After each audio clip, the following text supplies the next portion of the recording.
Assalamualaikum guys, my name is Huzaifah bin Zamri from class 1 of Diploma Tahfiz Al-Quran wal Qiraat for the second semester. Today my friends and I would like to share our review and some moral values from like an adventure movie named The Everest. Are you ready guys?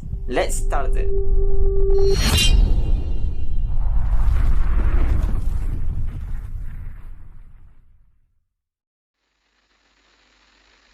Rob, talk to me. Pick up.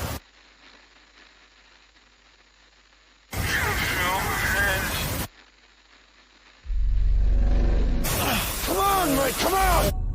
How you doing? I'm back.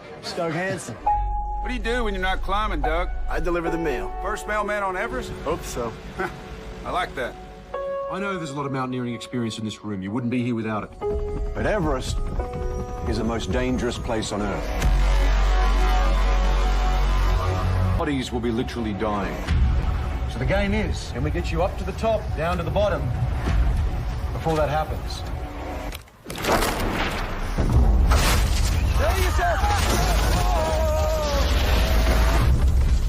This is suffering, man.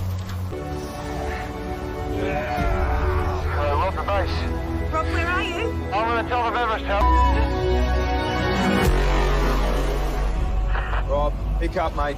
We got cloud coming up through the valley. It's a lot of it. Oh no.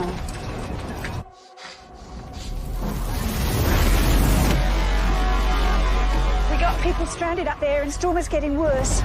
We got a problem. We're out of gas, Doug. Just go. No, I'm not leaving you behind. Come on.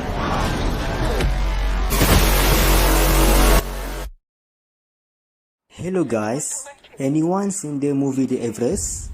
If you haven't seen it yet, let me tell you all the storyline. The Everest is a 2015 historical adventure film directed and produced by Baltasar Kormaker and written by William Nicholson and Simon Beaufoy. It stars an ensemble cast of Jason Clarke, Jake Gyllenhaal, Josh Brolin, John Hawkes, Robin Wright, Michael Kelly, Sam Worthington, Keira Knightley, and Emily Watson.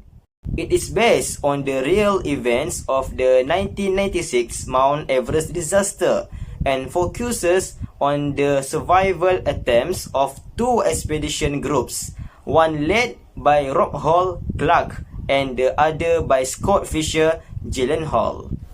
The Everest is a climbing movie. It's a true story about a disaster that happened in 1996.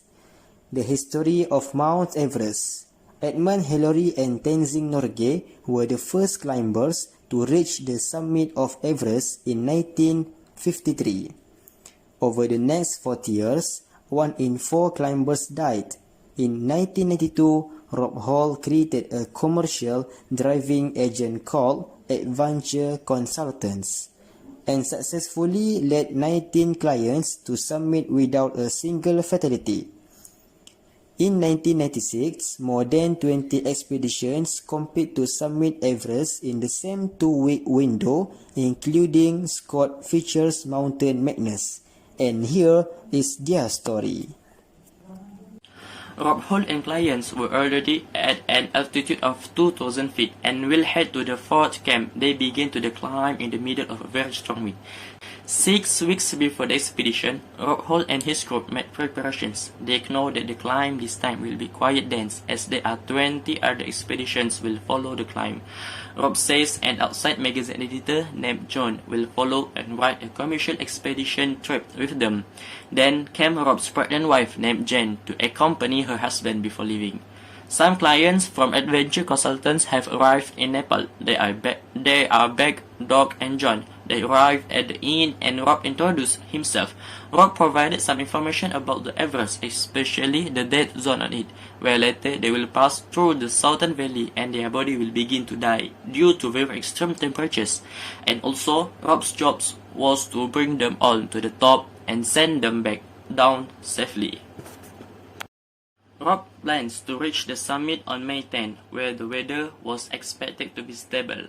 Their expedition started on March 30 and they have 40 days more to generate tools before starting the climb.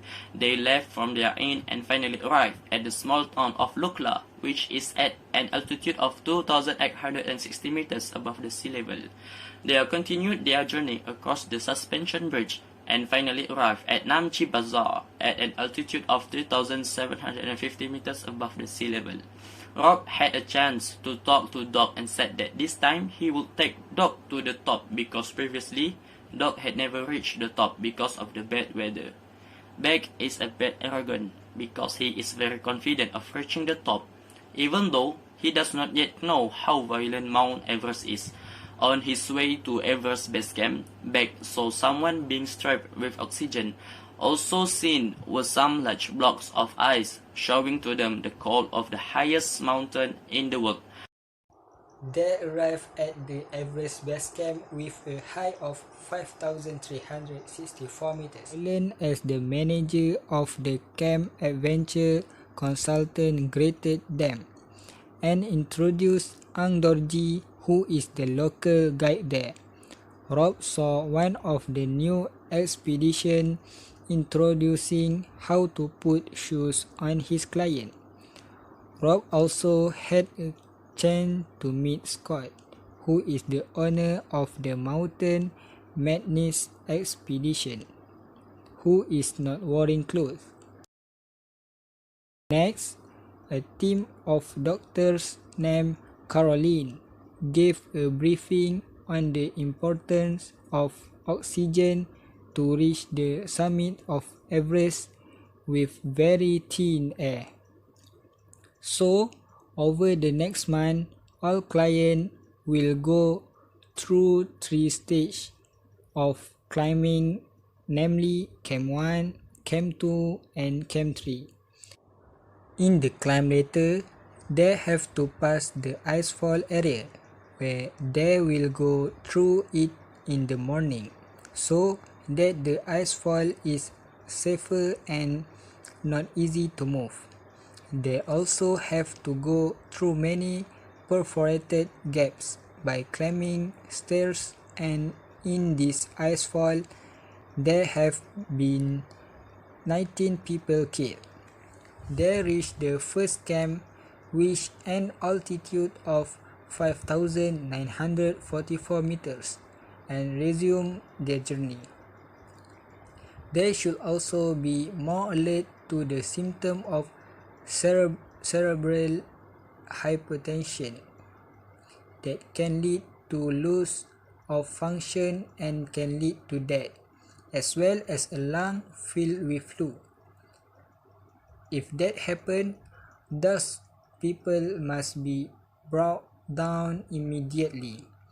On April 23, they reached the second camp with a height of 9,492 meters. Rob asked Doug, who was coughing, and asked him to reduce his condition to Caroline. Beck also remembered that if he missed the date of the wedding anniversary with his wife, Beck apparently got a fax of his wife congratulating them on their birthday. Then he borrowed Rob's satellite phone. He also wished his wife a birthday and asked how their children were doing. I swear, Scott thought that this year will be more difficult to reach the peak due to the sheer number of people. The climb continued. Those who are already in north face with a height of 7,132 meters. They had to return to base camp because of the bad weather. Here, they had to go through a very deep abyss using the stairs and severely in very cool condition and thin air. They still had to cross the stairs with other expedition. Adventure consultants finally crossed over and Beck became the first person to try a sudden huge iceberg. Beck, who had run out of energy, finally fell down the stairs and was approached by Rob to save him. I paid you $65,000 not to kill Rob. On his night at base camp, Rob gathers all the expedition to discuss the arrangement of the turn schedule to the top of the mountain so that it is not too crowded and endangers their life. Because all agents want to reach the summit on May 10, they did not agree. Rob finally invites Scott to work together to the top, especially for rock making matters. Although they had their own style, Scott finally agreed. The next day, on May 5, both Rob and Scott group made plans to reach the top. Whatever equipment they have up to the division of labor to repair the rope. Next, the adventure consultants expedition took a picture together, and maybe this is their last photo. That night, Rob got the good news that his wife was pregnant with a daughter who would be born in mid-July. They also thought that night Yasuko, a 47-year-old Japanese woman, climbed Everest because she had climbed 6 of the 7 highest mountains in the world, and she had never conquered Everest. Doug is a postman and has a small school in his home. He was helped to raise money by all his students to climb Everest and hoist the flag at the top. Before the last climb, Rob did not forget to call his wife, Jen. Rob asked how he was and his daughter-in-law. Rob hopes that one day the three of them will be able to climb together. The last climb began, so here will be the story of their tragedy will happen. One of Scott's unhealthy members, Scott, had to return to Camp 1 and would later follow Rob. Step by step, managed to get to the second camp. Suddenly, pieces of ice fell from above and hit them and slipped. You okay? Harold, one of Rob's members, survived and they resumed their journey and finally reached the top camp. Rob called Scott and advised him to rest first because of Scott's poor condition. But Scott is still strong to continue the climb. At base camp, Helen and Caroline provide updates on information about storms that move fast and change direction. It is likely that the storm will come on May 11th, but Rob says that's just a weather only. Doug looked worse. Beck also wants to finish this climb immediately and return home. Then they continue their journey. Finally, they reach the fourth camp with a height of 7,951 meters, and the wind was very strong there. Rob hopes the weather is good tonight or they can't continue his climb. It looks like all the clients in the tender have started coughing and using oxygen to help with breathing because the air is very cold and thin at that height. Scott finally made it to the fourth camp, and now is the time they are waiting for, which is Friday 10th of May, where the weather is getting better and there are no more strong winds. Rob then asked for the climb to be extended immediately so that they could return before 2 p.m. or a storm would hit them. The time shows 5:30 a.m. and they are already at an altitude of 8,412 meters, and an oxygen mask should always be worn during this last climb. Beck also had a hard time climbing because his eyes were blurred by the effects of the surgery 2 years ago. Rob asked Beck to go down with the one of his members, but Beck still wants to climb. Rob asked Beck to wait half 1 hour if his condition is good and he can join the other agents behind. Otherwise, Beck had to end his climb. Some groups have reached the southeast cliffs, but the rope to ride was not there because it was carried by Lobsang.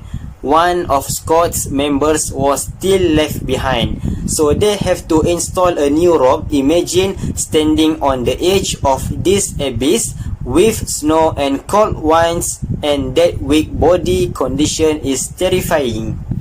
Rob, who was still in the back, kept forcing Doug as he was about to reach the top despite Doug's deteriorating condition, but Doug wanted him to really realize his dream of reaching the top of his third attempt. Doug also did not want to waste his opportunity this time.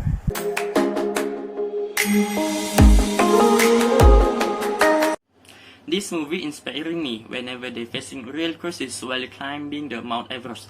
The serenity they had inside them is very useful to accomplish the problem they facing. These climbers know the feeling of nervousness and frightened can help them in a time like that. The moral value that I can achieve from this best true story is teamwork. As you all know, the Mount Everest is the highest and most difficult mountain in the world to being climbed. So that, can you imagine you do the climb on the Mount Everest by yourself? That's why the teamwork scene was shown so many times in this story, to tell us the viewer that teamwork is very important to accomplish something impossible. Next moral value is making hard decisions. As a leader, you are often face difficult decisions, especially decisions that involve possibly life and death of someone else. Make that decision, stick to it even if it's hard or difficult, as it may save many more lives. You will not be loved today, but you save someone. I feel inspired with this movie because it realizes that we can only accomplish extraordinary achievements by involving excellent people who can do things that we cannot. The last moral value is a do not give up. No matter how horrible the circumstances you find yourself in, find a way to persevere. This isn't floating the idea of a plan or negating some of the above. It's saying that even if your plan falls apart, don't give up on the goal, but stay smart and flexible in the process. Every good climber knows that getting to the top of the mountain, any mountain, is only part of the accomplishment. It's getting back down safely that's the real end result. Beck Weathers was one of the climbers on Everest who was left for dead. He eventually found the fortitude to walk himself into camp despite the inability to feel his hands and suffering from snow blindness and extensive frostbite on his face.